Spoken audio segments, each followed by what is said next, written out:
Hello everyone, welcome once again. Today in this video we will discuss circular flow of income. The topic is from first unit of macroeconomics. So we start now.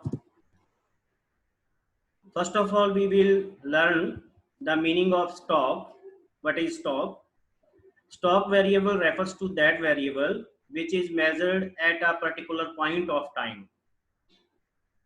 Stock किसको कहेंगे? ऐसा variable जिसको हम एक particular point of time पे major करें.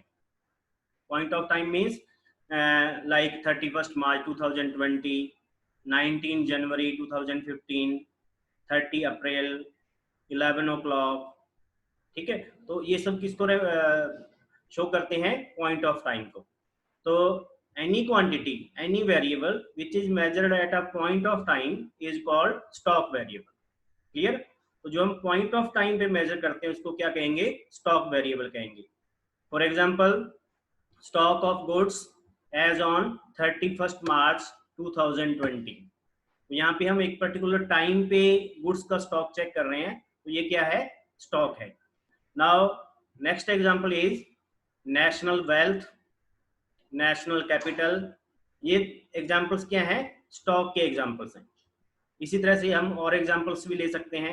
जैसे आपसे पूछा जाए कि what is your bank balance, तो आप एक पर्टिकुलर टाइम पे अपना बैंक बैलेंस बताएंगे. जैसे मान लो आज के लिए ही बताना हो आपको, तो आप आज के लिए अपना बैंक बैलेंस बताएंगे. तो जो बैंक बैलेंस है वो भी क्या है? एक स्टॉक वेरिएबल है. ठीक है, तो stock means any quantity which is measured at a point of time is called stock. ठीक है, तो यहाँ पे बात क्या ध्यान रखनी है कि वो क्वांटिटी है वो एक पर्टिकुलर पॉइंट ऑफ टाइम पे मेजर हो. Now the next concept is flow. Flow variables refers to that variable which is measured over a period of time. ठीक है, तो फ्लो किसको कहेंगे? जिसको एक पीरियड ऑफ टाइम में मेजर किया जाए. ठीक है, period of time means in 2 days, in 3 months, in 1 year, in 2 year, in 2 hours. तो अगर इसी ऐसी क्वांटिटी जिसको हम पीरियड ऑफ टाइम में मेजर करते हैं, ठीक है, तो उसको हम क्या कहेंगे? फ्लो कहेंगे. जैसे for example, number of words during 2018. During 2018, तो ड्यूरिंग 2018 यहाँ पे क्या है? पीरियड ऑफ टाइम है. तो वर्ड्स को हम कैसे यहाँ पे मेजर कर रहे हैं? In a particular year. ठीक है, एक पर्टिकुलर ईयर का हमने पीरियड ऑफ टाइम लिया, that is during 2018. So number of words is the flow concept. And the second example is car manufactured during January 2019. तो यहाँ पर भी क्या है कि हमने एक पूरे जनवरी मंथ का एक टाइम लिया है, पूरा मंथ लिया है. तो जनवरी 2019 यहाँ पे क्या है? पीरियड ऑफ टाइम को शो कर रहा है, जनवरी 2019. So car manufactured during January 2019 is also a flow concept. Like that, your monthly income. अब मंथली इनकम क्या है? पूरे मंथ की इनकम है, तो ये भी क्या होगा? एक फ्लो कंसेप्ट होगा. ठीक है, तो ये दोनों टॉपिक हमें ध्यान रखने हैं. स्टॉक क्या है और फ्लो क्या है, इन दोनों के बीच में डिफरेंस भी हमें पता होना चाहिए. तो चलिए देखते हैं कि दोनों में क्या डिफरेंस है, स्टॉक एंड फ्लो में. तो first difference, the basis of the difference is meaning. Stock, a quantity which is measured at a particular point of time. तो स्टॉक का ये मीनिंग हो गया कि ऐसी क्वांटिटी जिसको एक पर्टिकुलर पॉइंट ऑफ टाइम पे हम मेजर करते हैं उसको हम क्या कहेंगे? स्टॉक कहेंगे. But flow, a quantity which is measured in a period of time. Flow को हम कैसे मेजर करते हैं? In a period of time. तो ये दोनों की मीनिंग में डिफरेंस हो गया. मेन डिफरेंस क्या है कि स्टॉक है वो पॉइंट ऑफ टाइम पे मेजर होता है और फ्लो है वो पीरियड ऑफ टाइम पे मेजर होता है.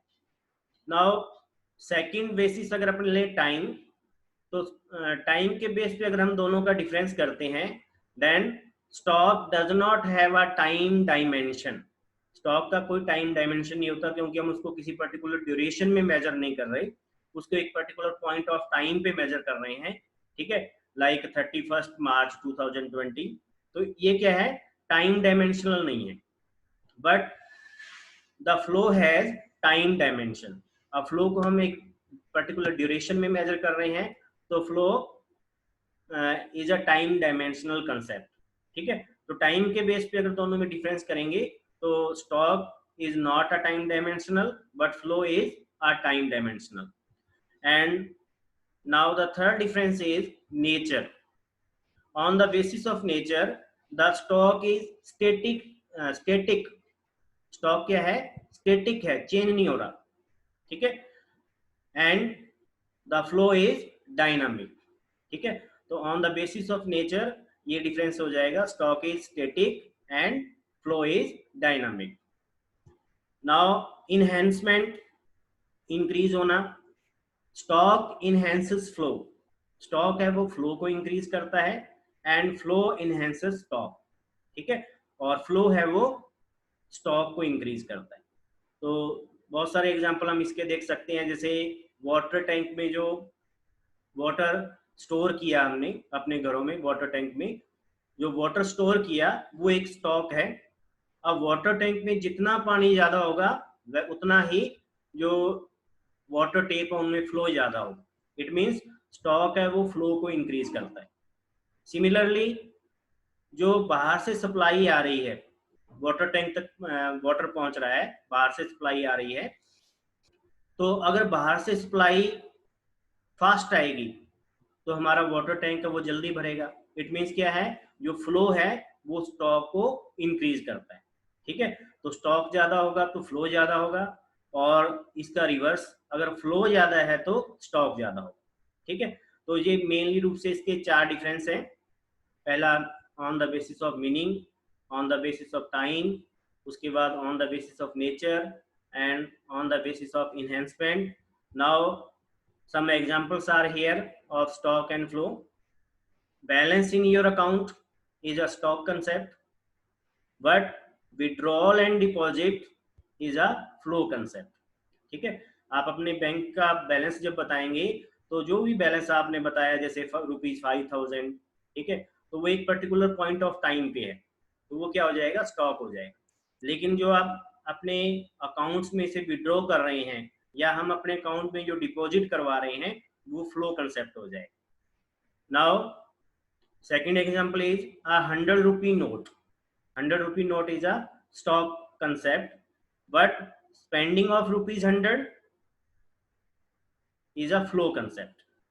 ठीक है, 100 rupee नोट अपने आप में स्टॉक है, लेकिन जब हम उसको खर्च करेंगे तो वो क्या बन जाएगा, फ्लो बन जाएगा। नाउ थर्ड एग्जांपल जो हमने डिस्कस किया था, वाटर इन वाटर टैंक, ये स्टॉक है। Water flowing in water tap, ये क्या है, फ्लो है। ठीक है, तो यहाँ पर मैंने स्टॉक और उनका फ्लो कंसेप्ट दिया है। ऐसे ही हम जो भी स्टॉक कंसेप्ट है उसको फ्लो में चेंज कर सकते हैं, और जो फ्लो कंसेप्ट है उसको स्टॉक में चेंज कर सकते हैं। तो ये डिफरेंसेस हमें ध्यान रखने हैं। ठीक है, तो ये था स्टॉक एंड फ्लो और उनके बीच का differences. Now the next concept is circular flow of income in two sector economy. ठीक है, यहाँ पे थोड़ा हम ये मैं बता के चलूं कि according to our syllabus we will discuss the flow of income in two sector economy only, but there are 4 sectors of the economy. Economy के 4 सेक्टर्स होते हैं, लेकिन हम टू सेक्टर इकोनॉमी में ही सर्कुलर फ्लो को डिस्कस करेंगे। चलिए, what are the 4 sectors of the economy? 4 sectors कौन से होते हैं, पहले उनको जान लेते हैं। पहला होता है हाउस होल्ड सेक्टर, जिसको कंज्यूमर सेक्टर कहते हैं हम। दूसरा होता है प्रोड्यूसर सेक्टर, एंड थर्ड है गवर्नमेंट सेक्टर, और फोर्थ है rest of the world sector, जिसको एक्सटर्नल सेक्टर भी बोल देते हैं। तो यहाँ हम सिर्फ और सिर्फ टू सेक्टर इकोनॉमी की बात करेंगे। Two sector economy means closed economy, means there are only 2 sectors in the economy, one is household sector and second is producer sector. ठीक है, there is no government, there is no external sector in the economy, so economy is called closed economy. So what is the meaning of circular flow of income? It refers to flow of income between household sector and producer sector of an economy. ठीक है, तो बहुत ही simple meaning है कि house hold sector और producer sector में income का फ्लो कैसे होता है, कैसे हाउस होल्ड सेक्टर से इनकम है प्रोड्यूसर सेक्टर तक जाती है और प्रोड्यूसर सेक्टर से इनकम हाउस होल्ड सेक्टर पर हाउस होल्ड सेक्टर के लिए आती है। ठीक है, तो ये मीनिंग हमें याद रखना है। तो सिंपल, बहुत ही सिंपल मीनिंग है, the flow of income between household sector and producer sector is called circular flow of income in two sector economy. ठीक है, तो now what are the phases of the circular flow? There are three phases of the circular flow. The first one is generation of income. सबसे पहले generation of income, income generate होना। ठीक है, second one is distribution of income, जो income generate हुई है उसको further distribute किया जाएगा। ठीक है, तो ये सेकंड फेज हो जाएगा distribution of income. And third one is disposition of income, जो इनकम डिस्ट्रीब्यूट हो गई उसके बाद फाइनली वो डिस्पोज कहाँ होगी। तो इन तीनों फेजेज में ये डिस्कस किया जाता है। ठीक है, तो तीनों फेजेज के आपको नाम याद रखने हैं। नेक्स्ट स्लाइड में हम इसको और डिटेल में पढ़ लेंगे कि जनरेशन ऑफ इनकम क्या है, डिस्ट्रीब्यूशन ऑफ इनकम क्या है, डिस्पोजिशन ऑफ इनकम क्या है। तो चलिए चेक कर लेते हैं तीनों का meaning. The first phase is generation of income, generation of income that is production phase. ठीक है, सबसे पहले क्या होगा, इनकम जनरेट होगी, या सब अपने ये कहें कि इनकम है वो प्रोड्यूस हो रही है, प्रोडक्शन हो रहा है। ठीक है, तो जब प्रोडक्शन होता है तो नेचुरली क्या है कि किसी चीज को हमें प्रोड्यूस करने के लिए कुछ फैक्टर्स चाहिए होते हैं। ठीक है, और आप सभी को पता है कि there are 4 factors of the production, land, labour, capital and entrepreneur. ठीक है, इन चारों फैक्टर्स की हेल्प से, ठीक है, कोई भी प्रोड्यूसर है वो प्रोडक्शन करता है। वैसे ही इन चारों फैक्टर्स की हेल्प से कोई भी इकोनॉमी है वो प्रोडक्शन करती है। अब जैसे ही इनकम जनरेट हो जाएगी, मींस प्रोडक्शन हो जाएगा, तो उस इनकम को, ठीक है, फैक्टर्स ऑफ द प्रोडक्शन में डिस्ट्रीब्यूट किया जाएगा।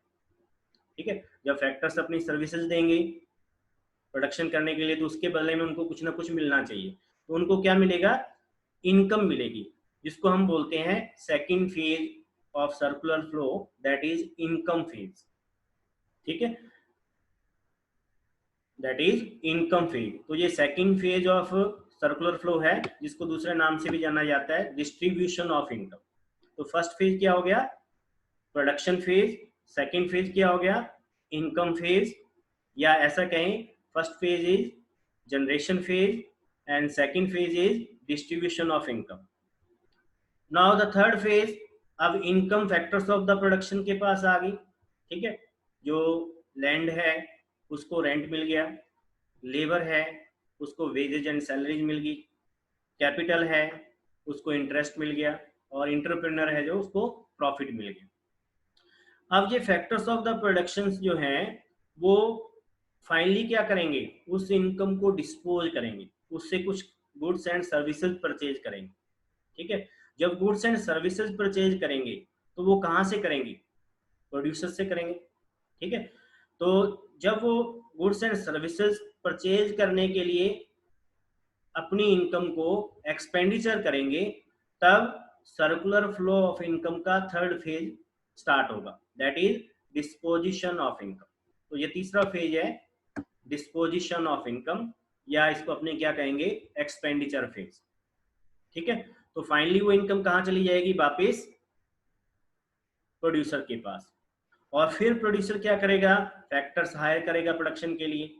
ठीक है, और जब फैक्टर्स हायर करेगा, प्रोडक्शन होगा, तो फिर उन फैक्टर्स को वो पेमेंट करेगा। ठीक है, इट मीन्स जो इनकम है वो डिस्ट्रीब्यूट हो जाएगी। फाइनली जो फैक्टर्स ऑफ द प्रोडक्शन है वो गुड्स एंड सर्विसेज फिर परचेज करेंगे और अपनी इनकम को डिस्पोज करेंगे या एक्सपेंड करेंगे, और इनकम वापस कहाँ चली जाएगी, प्रोडक्शन फेज।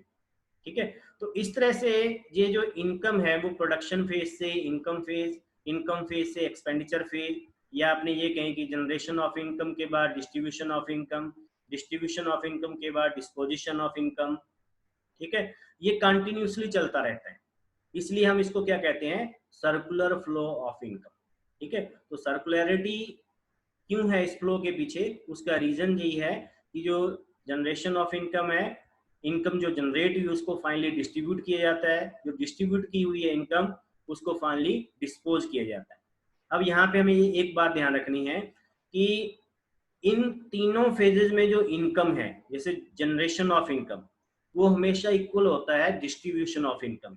इसका मतलब ये हुआ कि जितनी भी इनकम जनरेट हुई है वो फाइनली क्या होगी, डिस्ट्रीब्यूट होगी। सिमिलरली जितनी इनकम डिस्ट्रीब्यूट हुई, जो फैक्टर्स ऑफ द प्रोडक्शन के पास आई, वो सारी की सारी क्या हो जाती है, डिस्पोज हो जाती है, ठीक है। इसका मतलब उन्होंने जो फैक्टर्स ऑफ द प्रोडक्शन थे, उन्होंने अपनी सारी इनकम को गुड्स एंड सर्विसेज पर एक्सपेंड कर दिया, इसलिए क्या है कि ये सर्कुलरिटी बनी रहती है। तो एक रीजन हम ये भी दे सकते हैं कि what is the reason behind circularity of flow of income, that the reason is production of income is always equal to income of generation of income is always equal to distribution of income, and distribution of income is always equal to disposition of income, ठीक है। तो ये reason है इसका सर्कुलरिटी का, circular flow of income. तो ये diagram आपको याद रखना है, 3 फेजेस जो हैं। अब जो सर्कुलर फ्लो ऑफ इनकम है उसको हम कितने पार्ट में बांट सकते हैं, तो उससे पहले हम एक डायग्राम देख लेते हैं कि किस तरह से हाउस होल्ड सेक्टर से इनकम है वो फर्म्स के पास जाती है, यानी कि प्रोड्यूसर सेक्टर के पास जाती है, और प्रोड्यूसर सेक्टर से किस तरह से इनकम हाउस होल्ड सेक्टर के पास आती है। तो जैसा मैंने बताया था कि इसका फर्स्ट फेज जो है वो है generation of income. It means क्या है कि सबसे पहले क्या करेंगी, फर्म्स जो हैं वो प्रोडक्शन करेंगी, और प्रोडक्शन करने के लिए उनको क्या करना पड़ेगा, फैक्टर सर्विसेज हायर करेंगी, जिससे, और फैक्टर हर सर्विसेज कौन प्रोवाइड करवाएगा उनको, हाउस होल्ड। इसका मतलब सबसे पहले हाउस होल्ड सेक्टर प्रोडक्शन के लिए फर्म्स को फैक्टर सर्विसेज प्रोवाइड करवाएगा, ठीक है। और जब फैक्टर सर्विसेज फर्म्स को प्रोवाइड की जाएंगी तो उसके बदले में हाउस होल्ड सेक्टर को क्या मिलेगा, फैक्टर इनकम मिलेगा। क्या मिलेगा, factor income. So household sector provides factor services to the firms, and for rendering the factor services they receive factor income, ठीक है। तो ये बात आपको ध्यान रखनी है कि हाउस होल्ड सेक्टर फर्म्स को क्या प्रोवाइड करवाएगा, फैक्टर सर्विसेज प्रोवाइड करवाएगा, उसके बदले में क्या मिलेगा उनको, फैक्टर इनकम मिलेगी। नाउ जब फर्म्स ने फैक्टर सर्विसेज हायर कर ली, उसके बदले में क्या करेंगे, वो गुड्स एंड सर्विसेज प्रोड्यूस करेंगे, और वो गुड्स एंड सर्विसेज प्रोड्यूस करने के बाद किसको प्रोवाइड करवाएंगे, हाउस होल्ड सेक्टर। यानी कि जो फर्म्स हैं वो गुड्स एंड सर्विसेज प्रोवाइड करवाएंगी हाउस होल्ड सेक्टर को, और उसके बदले में हाउस होल्ड सेक्टर क्या करेगा, उन गुड्स एंड सर्विसेज को परचेज करने के लिए उन पे एक्सपेंडिचर करेगा। उसको क्या कहेंगे हम, कंजम्पशन एक्सपेंडिचर, ठीक है। गुड्स एंड सर्विसेज को फर्म से परचेज करने के लिए हाउस होल्ड सेक्टर एक्सपेंडिचर करेगा, और उस एक्सपेंडिचर को क्या कहेंगे, कंजम्पशन एक्सपेंडिचर, जो कि फर्म्स की इनकम होगी, ठीक है। तो गुड्स एंड सर्विसेज के बदले में फर्म्स को इनकम मिली है, और फैक्टर सर्विसेज के बदले में हाउस होल्ड्स को इनकम मिली। तो ये इस तरह से सर्कुलर फ्लो का डायग्राम हमें ड्रॉ करना है, ठीक है।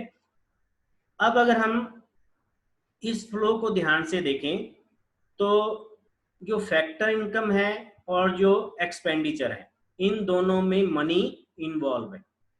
Expenditure, consumption expenditure this one, and factor income this one, इन दोनों में मनी इन्वॉल्व है, ठीक है। Only money household sector से फर्म्स की ओर और फर्म से हाउस होल्ड सेक्टर की ओर जा रहे हैं, ठीक है। तो the flow of factor income and the flow of expenditure, that is consumption expenditure, is called money flow, ठीक है।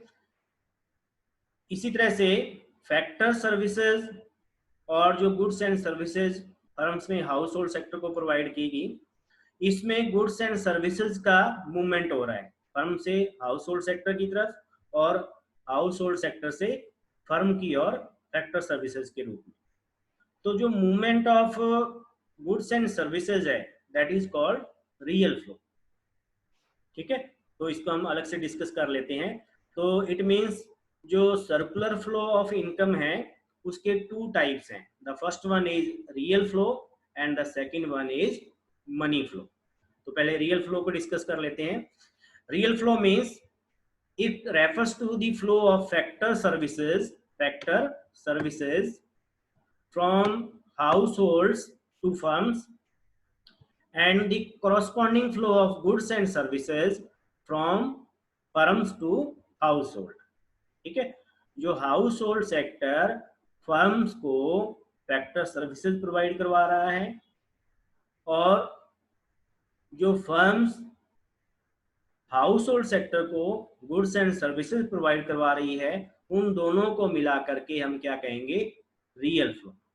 तो जो हाउस होल्ड सेक्टर है वो प्रोड्यूसर सेक्टर से गुड्स एंड सर्विसेज रिसीव करते हुए इस डायग्राम में दिखाया गया है, ये रियल फ्लो का एग्जांपल है। इसी तरह से हाउस होल्ड सेक्टर जो है वो प्रोड्यूसर सेक्टर को फैक्टर सर्विसेज प्रोवाइड करवा रहा है, land, labour, capital and enterprises. तो ये भी किसका एग्जांपल है, रियल फ्लो का एग्जांपल। ठीक है, तो ये था रियल फ्लो के बारे में।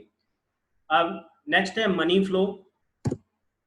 मनी फ्लो जैसे मैंने ऑलरेडी हम लोगों ने डिस्कस कर लिया।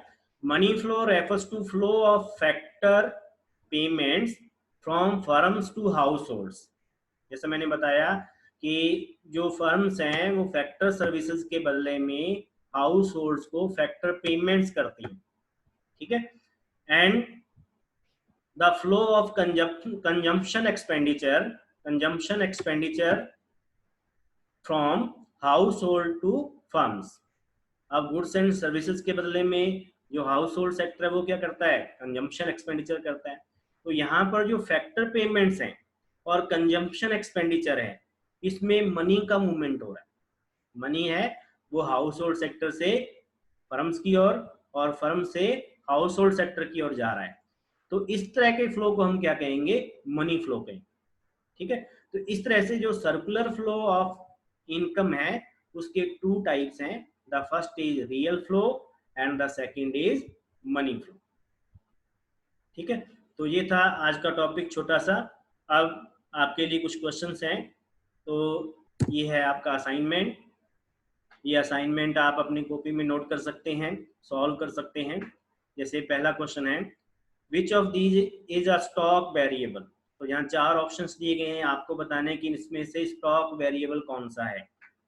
Your bank balance, investment, income, labour force. ठीक है, तो इसमें राइट आंसर चूज करना है। सेकंड है, list some examples of real flow. Real flow के कुछ एग्जांपल्स आपको यहाँ लिखने हैं। ठीक है। Third question is, what are the phases of circular flow of income. Phases बताने हैं सर्कुलर फ्लो ऑफ इनकम के कितने होते हैं।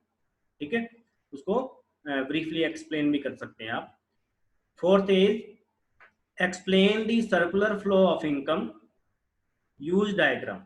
डायग्राम को यूज करते हुए आपने circular flow of income in two sector economy only उसको एक्सप्लेन करना है। ठीक है। Fifth one is, give any 4 differences between stock and flow. Stock and flow के बीच में कोई 4 डिफरेंसेस बताने हैं। ठीक है, जो ऑलरेडी इस वीडियो में हमने डिस्कस की हैं, ये भी आप अपनी नोटबुक में नोट कर सकते हैं। तो आज के लिए इतना ही। थैंक्स।